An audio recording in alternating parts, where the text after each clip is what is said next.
All right, many thanks, Ibrahim Bello Gunda, for that background report. And to begin our conversation on the National Cancer Control Plan, let me begin by introducing Professor Usman Malami Aliyu, who is the DG CEO of the National Institute for Cancer Research and Treatment. Thank you again for joining us. Good morning. Thank you for having me this morning. Let me also introduce Margaret Mendy Sawyer, who is Head Strategy Development and Partnership at the same National Institute for Cancer Research and Treatment. Welcome to Good Morning Nigeria. Good morning, and thank you for having me. All right, Yere. All right, expecting a little guest to join us, of course. Would introduce him as soon as the connection is established. I'd like to begin right here in the studio, and of course, we'd like to begin with the DG and CEO of National Institute for Cancer Research and Treatment. It's been a busy time for you. I mean, I know how busy it's been, you know, with all of this. But speak to us about this cancer control plan. What exactly is it all about? All right. So the National Cancer Control Plan is generally a policy document that is set aside by the governments of the nation, you know, to actually curtail the menace of cancer generally in the country. It is not only Nigeria, but virtually every other country that is very keen to combating the menace of cancer is actually has some form of that document. This is the fourth document we are having, you know, generally in the country. Recently, we had that of 2018 to 2022, aside from the first one that we did in 2011, 2018 to 2022. Then we have that of 2023 to 2030, the initial one that we set aside. But because of some review that we did with the international partners, what we call the impact review, that was conducted by the International Atomic Energy Agency, International Association for Research into Cancer, then and WHO. So we conducted a kind of an assessment to know the strength and weaknesses of the Nigerian government in terms of combating cancer in the country. So we found some loopholes, some requirement for some adjustment, and that was why, under the directives of the Honorable Minister of Health, we sat together and then drafted the 2026 and 2030 National Cancer Control Plan, which will serve as a guide for coordinated action that we're going to start unveiling to reduce the menace and scourge of cancer in the country. So what's the content of this plan, basically? So actually the content of the plan is actually based on 7 pillars that we have, and those 7 pillars are: 1, early detection and prevention. Then we have early diagnosis and treatment. We also have survivorship, you know, entangled into. We have coordinated advocacy, you know, strengthening of coordinated advocacy for cancer. Then we have like integration of survivorship, which was not captured, you know, in the previous document. We have coordinated research, you know, and personalized, or what we call the precision medicine, which is also an addition that wasn't captured in the other plan. Then we have an integration of the AI, which, you know, in the diagnosis and the treatment of cancer. All these were new additions that were hitherto not captured in the previous plan, so that we can have a comprehensive document that aligns with the world, you know, order generally. So that is mainly the backbone or the pillars that we have in that National Cancer Control Plan. Thank you very much, DG. Let me get to Margaret. And I'm wondering how global best practices may have informed Nigeria's cancer plan. How do they tie up Okay, so as we know, that cancer is actually a public health concern globally, and majorly in low and middle income countries, it's highly catastrophic. So looking at what is obtainable globally, what the cancer control, like the DG mentioned earlier, there was an assessment that was done in the nation to assess where we are in terms of cancer control and what are the gaps and challenges. So incorporating what is obtainable in the in the Western world, especially when it comes to guidelines, when it comes to early detection, low and middle income country accounts for, especially Africa, accounts for a high cancer mortality, again, because of late diagnosis. But in the Western world, most of these cancers are caught early, so treatment is actually better in terms of treatment outcome. Treatment outcome is better because those cancers are caught quite early as compared to low and middle income countries. So these are some of the elements that the National Cancer Control Plan is incorporating, especially under the early detection, timely diagnosis, because those are key elements that can reduce cancer mortality and also morbidity. So what strategies have been implemented to promote early detection? Okay, so currently we have two major campaigns, which is the National Initiative for Cancer Early Detection, Screening, Connected Access to Care nationwide. It's called the NICECAN campaign. So as part of this campaign, what we do is to integrate vaccination into school health programs. We want to create awareness right from the early stage so that people are aware of early signs of cancers.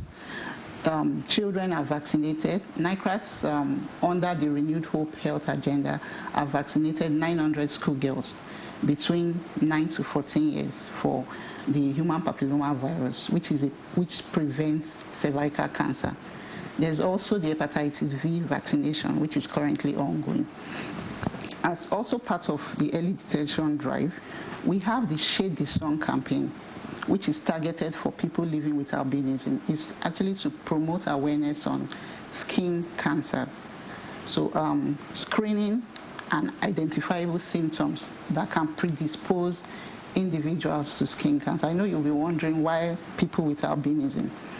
Studies have shown that people with albinism are actually at high risk of having skin cancer. So that's why this campaign is targeted towards them. It's currently ongoing in 3 states, Lagos, Kano, and Abuja. Kano and Lagos is ongoing. Abuja is going to start between February 18th to 19th. So when will other states be a part of it? Okay, so because we are taking it in phases, right, so the next part will be within the next quarter. So we intend to take it in phases and spread it across the different time. As part of the preventive action, so we have launched 8 preventive oncology clinics in 6 geopolitical zones. That's 8 centers. There are 8 of them, but they are distributed into the 6 geopolitical zones. The whole idea of the preventive oncology clinic is for people to have access to preventive elements at an affordable rate, because we know that financing is also a major factor that people look at, and that's why they don't present early for screening. Some of those centers, the screening costs are less than 60% to what is obtainable outside. All right. Thank you, Margaret. Now, I'm told that we have been joined via Zoom from Abeokuta by Dr. Bolaji Lateef Salako, who is a consultant radiation and clinical oncologist at the FMC in Abeokuta. We thank you very much for joining us.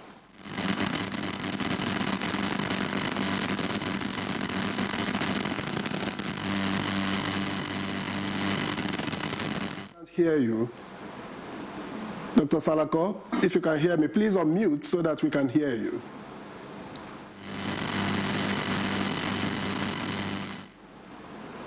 All right. We'll continue here in the studio until we can get that sorted out. Now, let me get to Prof again. What's different? What's the major point of divergence, or if there is a point of, upgrade from previous plans to this one that we are now operating? Okay, so thank you very, very much for that. Now, as I've mentioned, the current plan captured advocacy, treatment, and survivorship. Okay. Also, palliative care was captured. Effective data registration from cancer, and then integration of AI into cancer diagnosis and treatment. So virtually these are the key things that are trending, and they are assisting mainly the Western world, to combat cancer. Those were missing in the earlier documents that we have. And now, as it is integrated, it will help the country to actually tap from the experience of the other Western countries into the country. And it will also expand and give a room for collaboration. Mainly, currently, at the National Institute for Cancer Research and Treatment, we are standardizing the way we collect cancer data. Okay. We embark on strengthening the cancer registries that we have in the country. As she has mentioned, we equipped virtually there are about 8 cancer registries that are distributed within the 6 geopolitical zones with the hardware and software required for effective and standardized data collection. We train personnel that are responsible, for that, on the current terms and methodologies, that are used in this data collection. The aim of that is actually to have a quality data that can represent the actual incidence, the prevalence, morbidity, and mortality rate of cancer in the country. And with that, by following those guidelines that we have introduced, providing the required infrastructure, we can actually have a data that we can rely on. And through that, the Western world can see that the country is currently serious. And I think I would love to say, because of that we are doing, the Institute has gotten a grant from the Bloomberg philanthropist, what we call the Vital Strategy, to further strengthen and collaborate with them regarding this data collection. So we are collaborating with those partners currently in the country to expand human resource development in data science. Beyond data collection, DG, I want you to speak about how this plan would ensure that the population, or if you like, high-risk population in underserved regions are prioritized. Can you come again, please? Now, you talked about data collection. So, yes, we know that in urban areas, a lot is being done in terms of, you talked about early detection, we talked about sensitization. But of course, we have underserved regions. We have people in the hinterlands who do not have access to some of this. So what are you doing in this plan that would, bring them on board and ensure that they get adequate care? All right. So, generally, because it's a very good question. Generally, if you have a look of a population in the low and middle income countries and in a country like Nigeria, you will see that the people living in the rural and suburb constitute there about more than 70% of the population. So virtually and the equipments that we have currently are mainly centered around the cities. So it is with this proviso that the National Institute for Cancer Care, for Cancer Treatment, Research and Treatment, under the Federal Ministry of Health, now brought this screening program that was mentioned by Andy, that is the NICE scan program. This NICE scan has 2 national pronged approach. One is hospital-based, screening programs. And through this hospital screening program, we target mainly the health centers that she has mentioned, and establish screening centers, for the 5 most common cancers that anybody can just walk into the hospital and get themselves.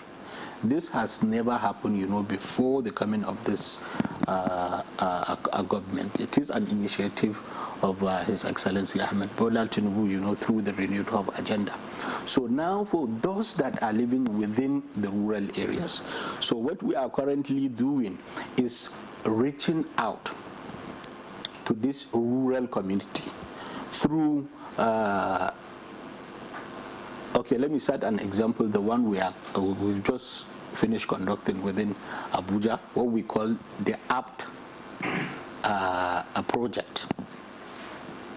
The APT project was conducted by the National Institute for Cancer Research in collaboration with American AACR, what we call the American Association for Cancer Research. We went into the community to actually give a health talks, generally health awareness and health information regarding what are the risk factors, generally in cancer, through the gatekeepers. And these gatekeepers are mainly the rural, the traditional rulers within the country. So through them, we were able to reach out to PHCs, the primary health cares that are within this community, to one, upgrade the knowledge of the healthcare givers within that are manning the primary healthcare services. And through that, we were also able to link the preventive oncology or the health education in cancer with other programs that are currently running within the PH. Like, integrating this with those that come for routine ANC, to tell them the importance of, getting themselves screened, allowing their girl child to have HPV vaccine, and giving their children the hepatitis B vaccine.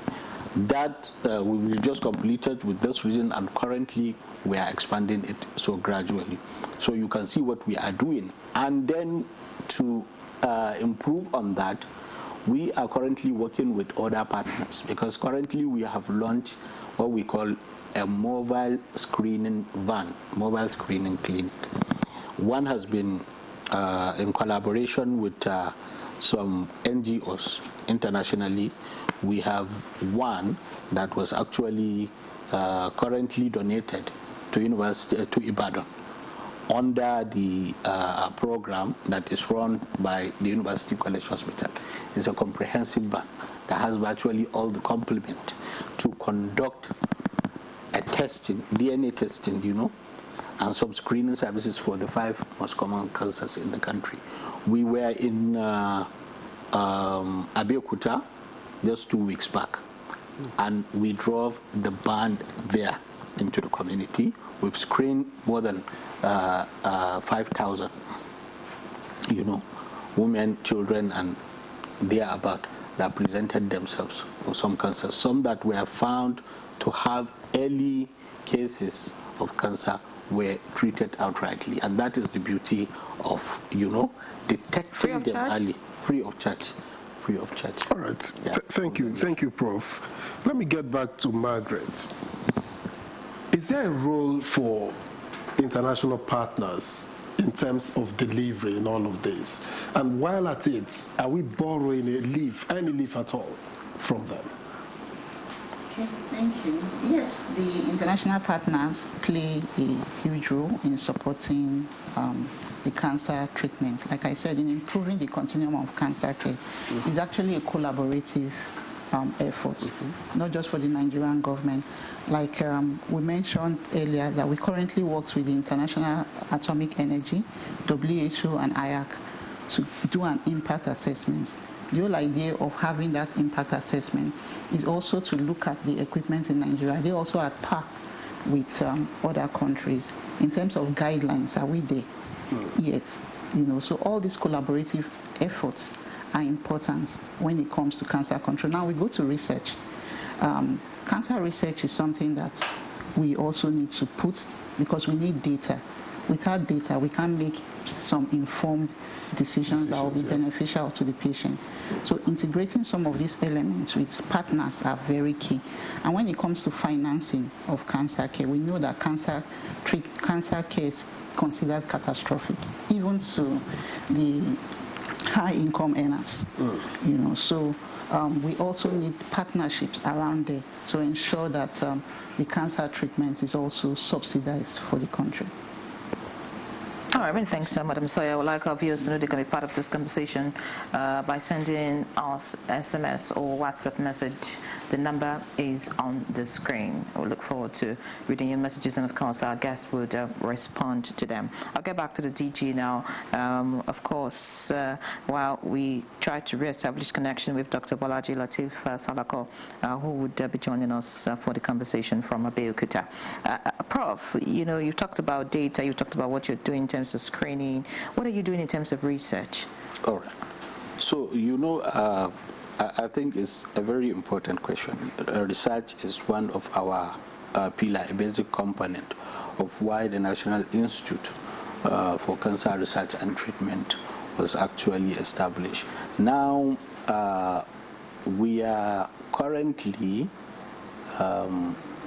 doing a program that we call SINCA project. The SINCA project is actually an innovation of the institute, you know, under the Federal Ministry of Health and under the umbrella of Renewed Hope Agenda, you know, generally aim at strengthening the research capacity of our early career scientists that are located within the country.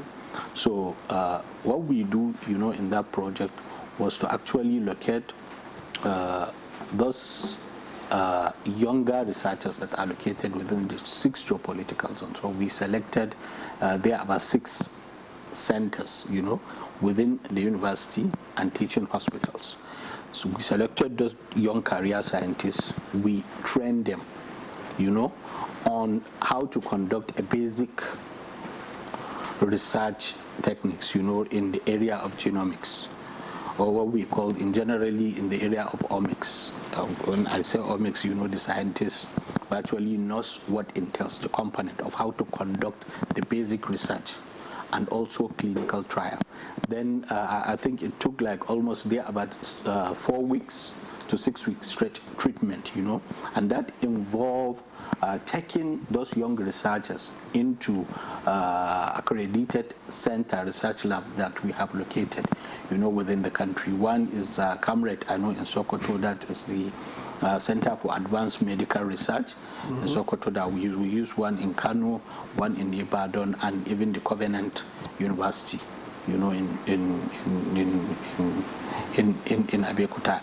So these scientists were trained on how to conduct this very important research, and from there, during their training, they were able to come up with some key critical topics, you know, that they want to conduct research on.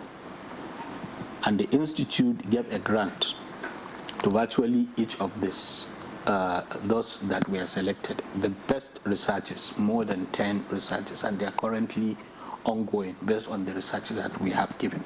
Those that develop interests that are keen, you know, to excel in the area of research, mainly the clinical trials, in the production of new modalities of cancer care, we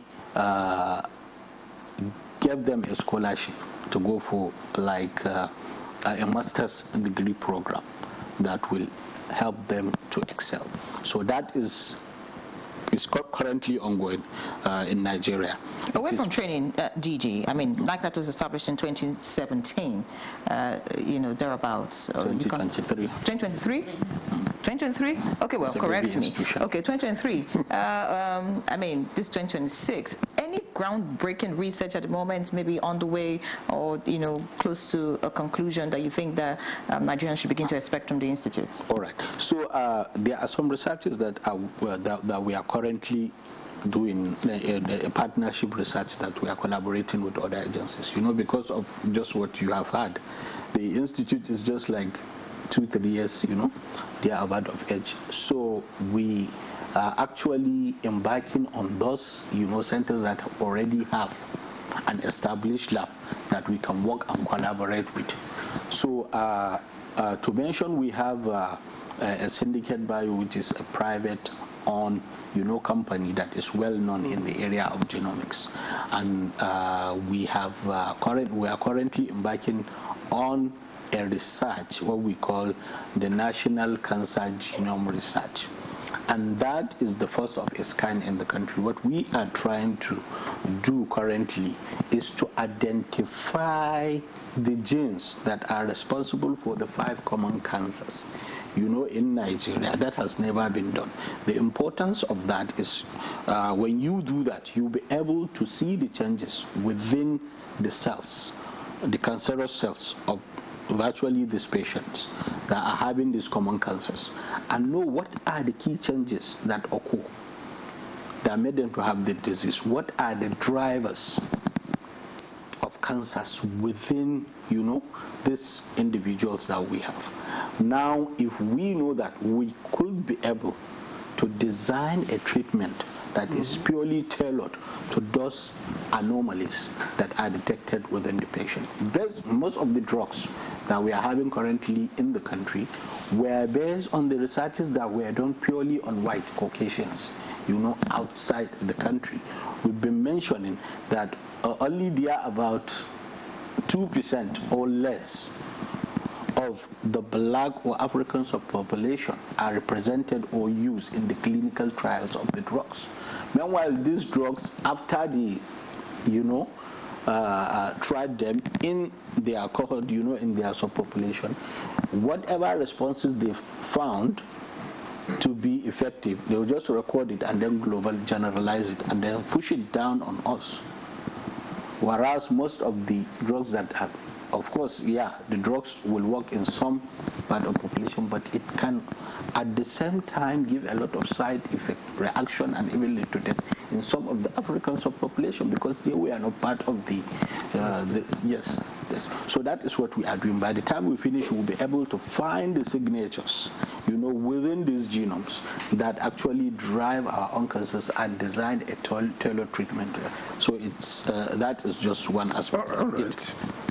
Thank you. Okay. Now, let me get back to Margaret. Are we now able to close the gap between urban and rural cancer care with this plan? Yes, so with the plan, we are able to address the gaps, Because number one of the key challenge is actually when it comes to navigation. We have people in the rural areas, but how are we able to navigate them to the treatment center? The DG mentioned mobility when it comes to mobile clinics. So these are one area. This is a particular area that we have identified that can help close the gaps between the referral pathway. Another thing is on telemedicine. Because of the patient-to-doctor ratio in Nigeria, we understand that in some rural areas, they may not have access to oncologists or surgical oncology urologists, again, because of the number of doctors to patient ratio. So what NICRAT has done under the Federal Ministry of Health is to provide telemedicine equipment in 8 of these prioritized states, all to address those referral pathways. So if we have a doctor in Abuja, for example, and we have patients in Nasarawa, right? For example, in rural areas of Nasarawa, they are not able to come to Abuja. We have those telemedicine suits that we've donated to some of these hospitals to aid communication between the primary healthcare workers and the specialists in the teaching hospital. All of these are geared towards addressing those referral gaps. There's also a program that is currently ongoing with Roche. It's called the Brands Campaign, and it's a patient navigation program as well with Uncle Paddy. The whole idea is to ensure that patients, no matter where they are in the country, they have access to specialist care. So it's now for awareness, to create more awareness around that, so that those primary healthcare workers, trainings are being done. Recently, we just conducted training of frontline health workers in the rural areas, community health workers, the CHOOS, nurses, just so that they can understand and identify cancers. What are the signs and symptoms to look out for, and where do you send these patients to? Because it's not just about identification, but what's the next step? What are the next steps to take in actually navigating the patients to the nearest point? How do we normalize screening? Because there lies the difference between early presentation and late presentation, which accounts for a large number of mortality. Yeah. So one of them is about guidelines. Recently, there was a national task force for cervical cancer elimination. We established a cervical cancer screening guideline. This was done in collaboration with other stakeholders under the Federal Ministry of Health and Social Welfare and NICRAT. We established that screening guideline, and the guideline is also out for the public. The guideline is to help the frontline workers. When it comes to family physician and other frontline health workers, understand what they need to do to aid screening. Because again, like you said, early detection is key. So guidelines awareness, we have the breast pathology report template, which is also to guide and understand that, okay, once screenings are done and you have samples, how do you store those samples and ensure that they are gotten in the right condition to the pathologist? There's currently an immunohistochemistry training ongoing for pathologists so that they can also know how to collect samples for detection of cancers. So these are some key areas. The preventive oncology clinic, again, that we've mentioned, we've provided them with equipment, both infrastructure, computers, hardwares, testing kits, all of this to aid early detection. So once these are done, of course, we will not get there in one day. It's still a gradual thing. NICRAT was created in 2023. This is 3 years. But the Act is 2017, right? Yes, the Act was in 2017. Yes, okay, thank you. Thank you, Madam Mendes Sawyer. You talked about, this screening so much, early detection, fantastic. But let's talk about the cost of care itself, which is on the high side. Anything in this plan to, reduce the burden on Nigerians? Yeah, okay, so thank you very much for the question. As you know, the treatment of cancer, anywhere in the world is actually expensive. It's quite expensive. So it was actually because of that the government of His Excellency Ahmed Bola Tinubu, under the Renewed Hope agenda and under the effective supervision of the minister, coordinating minister for Health and Social Welfare, and the second, that is Dr. Isiaq Salako, that is the State Minister, introduced what we call the Catastrophic Health Fund. This that is under the health insurance scheme. The Catastrophic Health Fund is actually meant to subsidize the cancer treatment for those that are enrolled that already have, health insurance scheme. So the radiotherapy, chemotherapy treatment, and even the other immunohistochemistry tests required to commence treatment are subsidized in most of our cancer centers of excellence. I don't know whether you have had this new introduction, and it's being run by the National Health Insurance Scheme. Now, for those that does not have the NHIS, we have what we call the National Cancer Health Fund. The National Cancer Health Fund is being run by the National Institute for Cancer Research and Treatment, and it is a fund that is set aside, purely funded by the government. It is mainly meant for indigent cancer patients, those that cannot afford the treatment, and most likely those that are not covered under the NHIS. So it is currently being test run in the 6 cancer centers of excellence that we have. It's just a platform that if you present yourself having this disease and you cannot afford, you go to the 6 centers that are distributed within the 6 geopolitical zones. The doctor there can advise you after maybe passing through the requirement. Once you pass, he will ask you to please log go online, log in your details and whatever, and they can approve and you can access your treatment free in the center. But you have to qualify, from the requirement that were set. They have to make sure that you have passed virtually all those required tests that are set aside. So you have to. How many radiotherapy centers does Nigeria currently need? All right. So the need from the IAEA requirement is 1 machine per a million population. Per million? Per a million population. So if we are 250 million... So if we are 250, you can guess we need about 200. How many do we have? So currently, generally, we have like 12 machines in Nigeria. Functional? Because I hear that breakdown and maintenance. Incessant breakdown, there are a lot of breakdown, in the country. But nonetheless, having 12 is actually quite commendable. Before the comment of this... For the size of our population? Okay, so let me talk to you on that. Before the comment of this administration, we had only 4 machines in the whole of the country. And hardly you will find at any time that 2 are working before the comment of this government. Within the first year of the comment of the government of Ahmed Bola Tinubu, he promised 6 machines, and they were all budgeted for.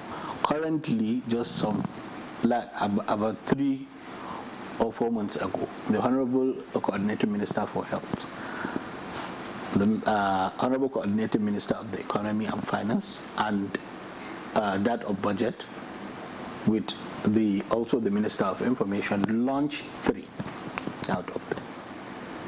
So currently we have 3 more centers that are working, and 3 are coming before the end of this month. So in all, and now if you go virtually, we have like more than 7 or 8 working in the country. So from where we were, to where we are now. We've made a lot of progress. A giant stride. We are not where we are. Have we made now, progress in terms of manpower? Because there are reports about oncologists not being available, oncology nurses, medical physicists, and all of that. So actually, it's a challenge because of the incessant JAPA syndrome that has actually inflicted not only in the area of oncology but virtually all the sectors. Of the range of healthcare personnel, from doctors to nurses, radiographers, and whatsoever. But then the country is trying its best.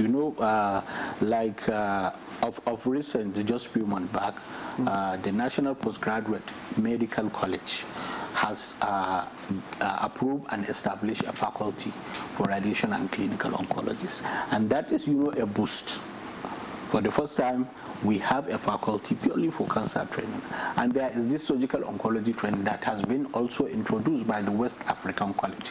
Now, the West African College is holding its annual, conference, 66 or 67 annual conference in Accra. And they too, in principle, they have agreed to establish a faculty for radiation and clinical oncologists in the West African College of... the training for doctors generally is under these 2 colleges, the National Postgraduate Medical College of Nigeria and the West African College of Surgeons.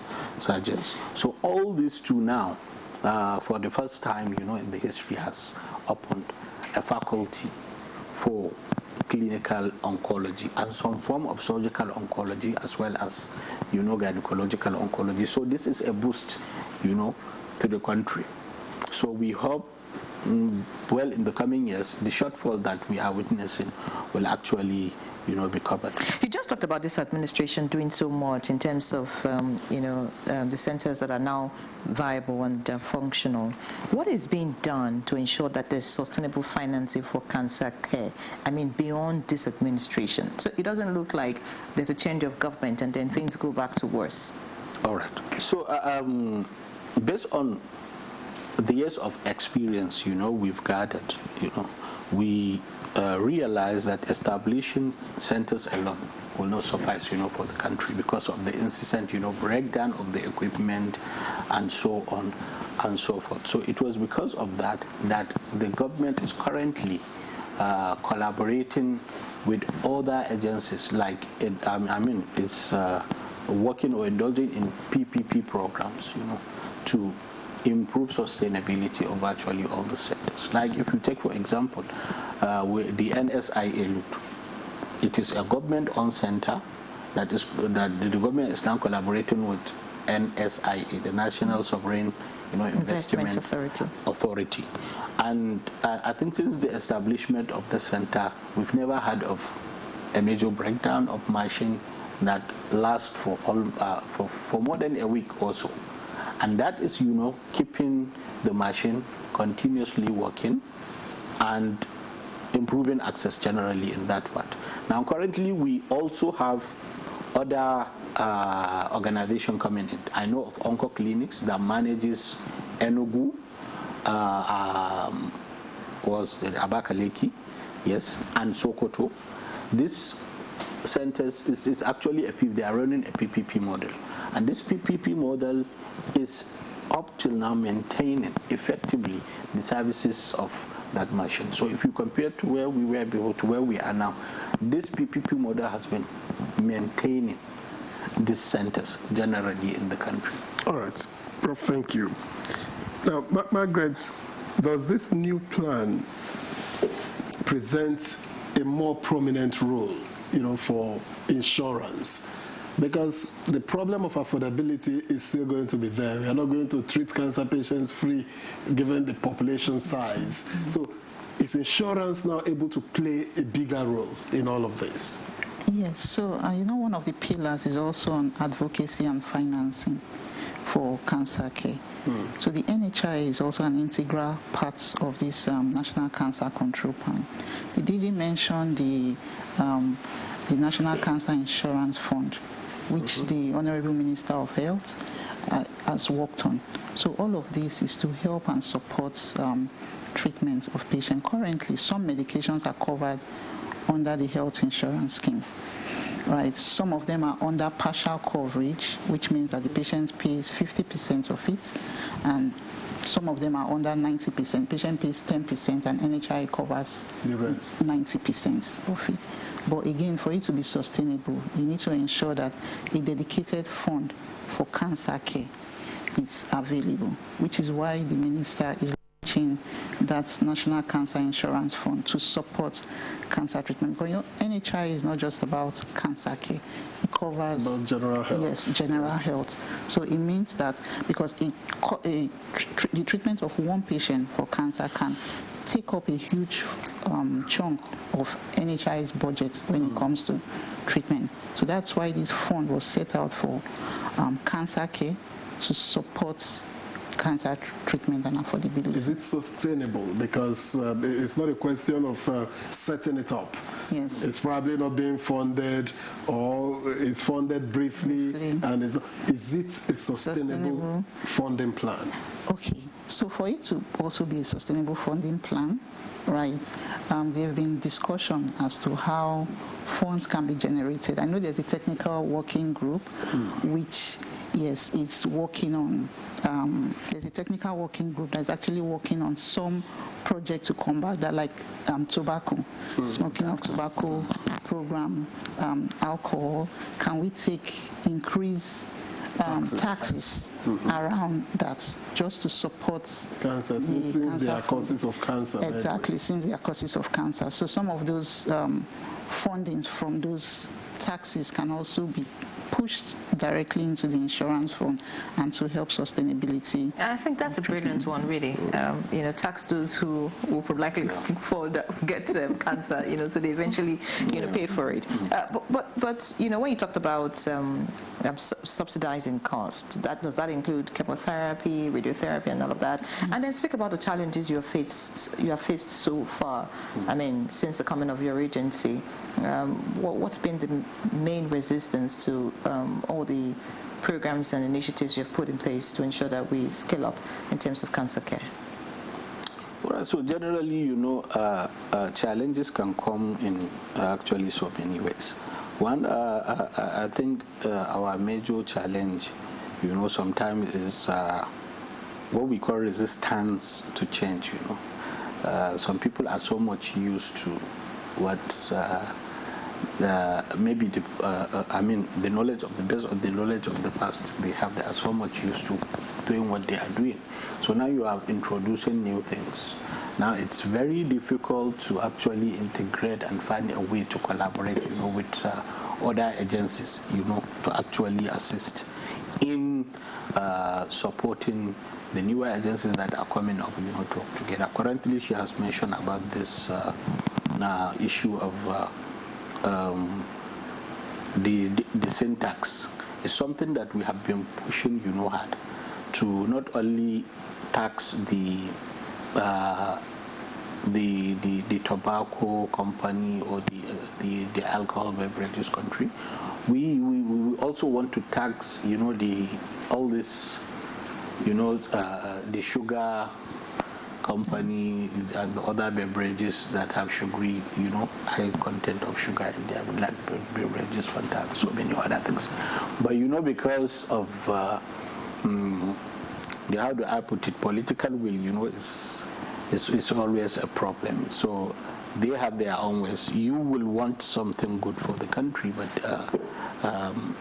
there always has to be that resistance because they are always looking at the profit that they are making. If they pay that tax, definitely it will amount to what they are getting, deep in down. So a lot of challenges, part of that is major.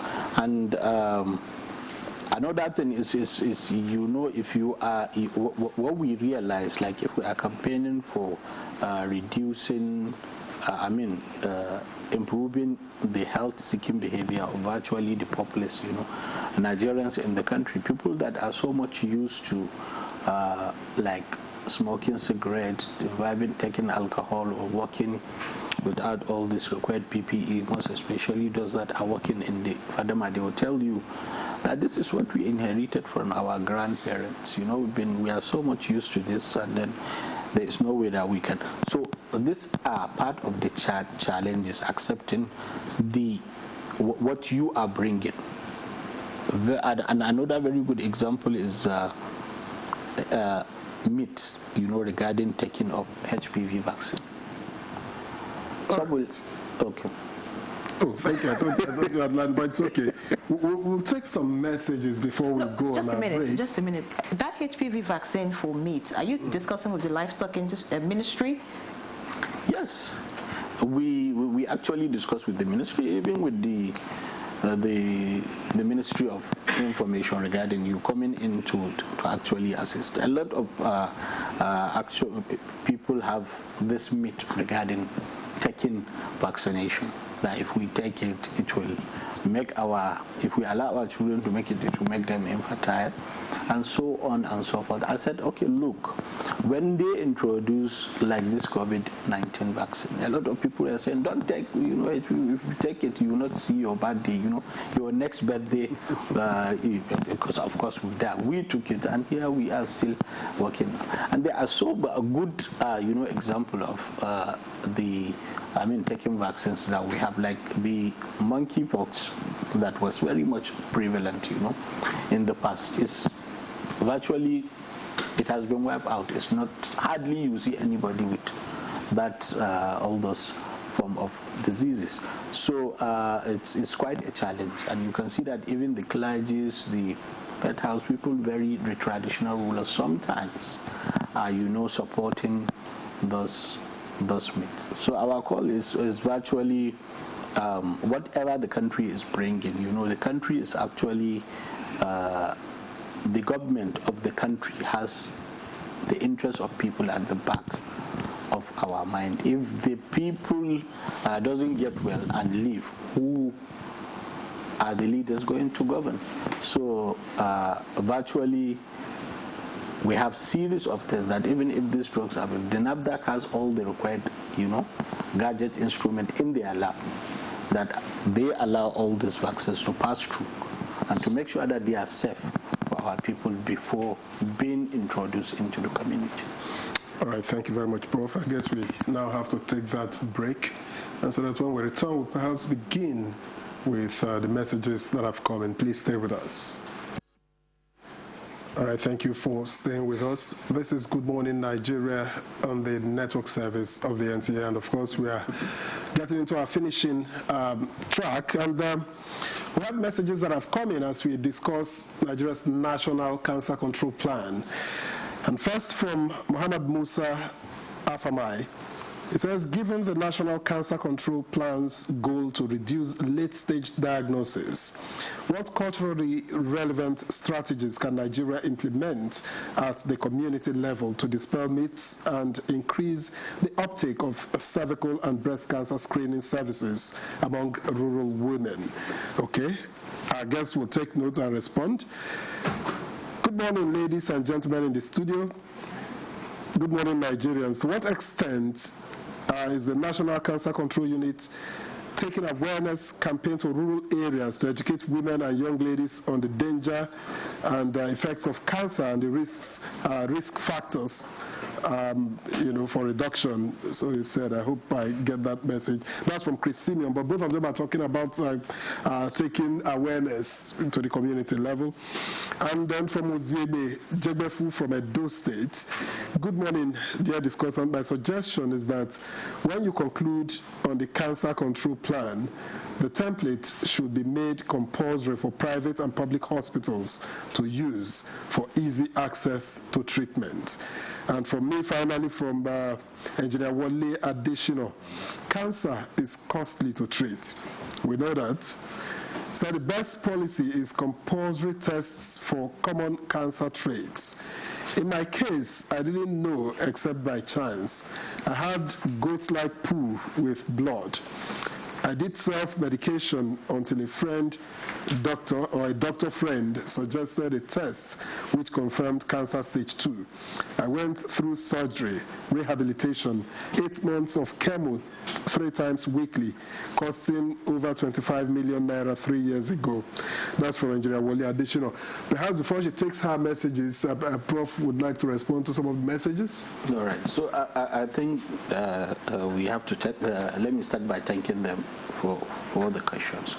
If you had the current National Cancer Control Plan that we have, spelled clearly as the first pillar that we have is engaging in early detection.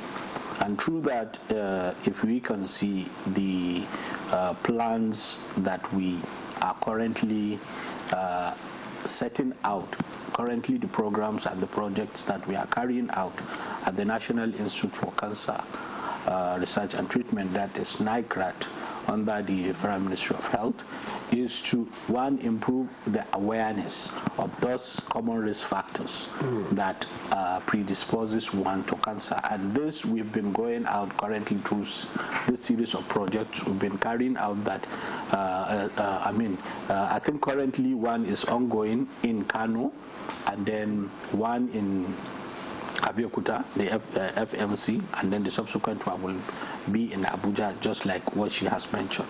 We have APT program is also targeting on cancer screen awareness, and then the screening campaign. I've laid out so many examples. These are things that cannot be done as a one-off, mode. It has to be continuous, and we always like to thank also the media houses, for doing what they are doing, because virtually having us, frequently on this program help to disseminate the importance of having yourself being screened, regularly, and then even knowing the risk factors. We have good plans that are well spelled out that the Nigerians are going to actually see in the few weeks to come, that will continue to educate the populace on the need for early screening and even treatment. Right, and that same early screening was what Engineer Wale Additional was talking about. 25 million naira at stage 2. How many people can afford that? You want to have a go at some of the contributions as well? Yes, so like the DJ has mentioned, the media houses play a very critical role in raising awareness about screening and vaccination, because there are lots of myths, especially when it comes to rural area about vaccination. So we need clergymen as well, religious leaders, and to support us in this program. So we try to also integrate them in some of our campaigns, because we need their buy-in to help promote this. We talked about the cost of cancer care. As we mentioned earlier, cancer care is catastrophic in our nation.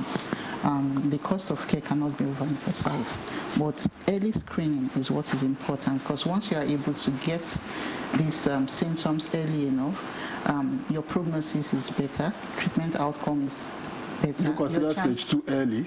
Your chances of survival is also better. So anyway, stage 2, it all depends, right? For stage 2, it's considered fairly early. It's considered fairly early because it can be stage 3, it can be stage 4, and in some cases metastatic. So if at stage 2 there are no metastases, then there are things that could be done also to improve survival. All right, let me read some more messages that we have from our viewers. This one says, please, how best and promptly can the Federal and State Ministry of Health address the issue of infrastructure gaps where there is a high dependence on a few often overstretched centers? Long travel distances to centers exacerbated by poor infrastructure affects early diagnosis. God bless Nigeria. That's from Nanda Puya from Jos. Another one says government should train more oncologists to tackle cancer-related issues, especially at the grassroots. That's from Chris Simon. This one says, good morning, everyone. Do they have a screening guideline for cervical cancer? That's Blessing Etim from Calabar. And this one says, hello, NTA. I'm joining live from the United States. My name is Professor Edidiong Mendy. The Nightcrat segment on cancer was very informative, particularly the discussion about establishing cancer research centers across the 6 geopolitical zones. This initiative is important for strengthening prevention, early detection, and treatment efforts. It's especially impactful for underserved and marginalized communities as it helps expand access to affordable and equitable healthcare services. So I'm sure you want to respond to some of this. Of course, I would like to hear Mendy's response, because because of this one we got from the U.S. Fantastic. Good to know that you're watching us all the way from the U.S. Of course. But let Mendy respond. Of course, did you tell us what the states are doing? I mean, if the subnationals are supporting the plan by the federal government, to deal with some of these problems. So let's hear from you, Mendy Sawyer. Okay. So what is state? Like we said, that is still a long. We still have some things to do when it comes to provision of infrastructure. But again, if we look at where we are coming from, we are already taking the necessary steps in closing that gap. The Federal Ministry of Health and MedSafe, under the leadership of the Honorable Minister of State for Health, have launched some PET CT scanners and radiotherapy equipment in Nigeria. There's also a procurement process ongoing for purchase of PET CT scanners. The DG mentioned the 3 radiotherapy equipment that were launched in the phase 1 of those interventions. There's also a phase 2 interventions that are coming up for the procurement of some of this equipment. NICRAT, under the Renewed Hope agenda, has also launched some diagnostic equipment in some of the states. I know that we may not be at the level of the impact review, which states that we need about 220. But again, this is where we also need PPP to come in, because it may not be very realistic for us to wait for the government, to provide all 220 equipment within a short period of time. But are you working closely? Are you getting response from the private sector? Yeah, so like the MedSafe program is one of the private sectors. So we are welcoming other private sectors to also join in establishing this joint partnership to close the gap. So these are some of the things that would be required to, address these gaps. All right, so DG. All right. So currently, the federal government, or the Federal Ministry of Health and Social Welfare through NICRAT, is working with the Nigerian Governors Forum to so that at least we can get a buy-in, in taking very strong measures in the sub-national to convert this menace and scourge of cancer in the country. And some states, they have even started, taking it serious by establishing, some cancer centers in the country. Now, we also have what we call FLAG, the First Ladies Against Cancer. Some months back, the National Institute for Cancer Research and Treatment signed an MOU with them. And the importance of that, these are governor's wives that can have access, to their husband, that have unlimited access, to their husband at any time, and they can do the PR that is required for the husband and the government, the subnational government, to give more attention, to cancer care. We are currently working with them, collaborating with them to actually cascade and scale up the cancer awareness and health educations in this country. We have this national task force for cervical cancer elimination in the country, of which the First Lady of Nigeria, Senator Remi Tinubu, has actually, she is chairing virtually that, she's the grand patron, and then she has supported, that task force with a seed grant of there about $1 billion, and we are doing virtually good. Currently, we are planning to cascade, a national cervical cancer awareness campaign with screening in the 6 geopolitical zones, and that we are planning to start with Imo. There is a lot of buy-in, and by all those states. So ours at the National Institute, in addition to all this that we are doing, we are also planning to set up offices in the 6 geopolitical regions, in the country, so that at least we can provide the much needed services to closer to, we can bring all those, cancer services closer to those populations, to the people. How do we track performance and accountability in all of this? Yeah, very important. So in tracking performance and accountability, it's again looking at the milestones. So if, just like the DG said, before the 2018 to 2022, we had less than 2 effective radiotherapy machines. In fact, at some point in this country, people had to travel to Ghana to get access to radiotherapy care. That has been addressed. So availability is no longer a concern. It's more of access now that we are looking at. So if we want to track, we can say where were we in 2022 and where are we today versus what was done. We look at the total number of vaccination that has been done. So these are some key criteria that we can use to also track our progress. So we have a baseline, we have recommendations. So versus our recommendations, where are we today? So these are all baselines that we have internally that we're using, tracking our progress. We have quarterly reviews just to access and understand where we are.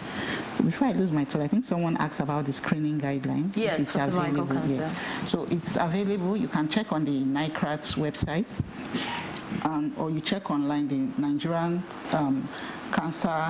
cervical cancer elimination guideline.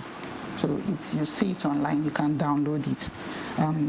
We have made a couple of engagements about this guideline because we also know that this can help. I just wanted to take that. All right, as we begin to round up this conversation, we always say prevention is better than cure. DJ, you spoke earlier about vaccination. Basically, but speak about other factors, that could prevent cancer, in whatever form, lifestyle, food, other things that, likely contributory factors. All right. So very important is, an improvement in our health-seeking behavior, generally one has to be active, in life. As we all know that sedentary life is linked with so many diseases, that chronic diseases, of which cancer is one of them. So it's recommended that at least an individual should be exercising for at least 30 minutes, non-passive exercise for 30 minutes, not active one. And that has been confirmed to actually give a kind of protection, to cancer. Eating healthy is very important. Cut off junks, reduce taking in red meat.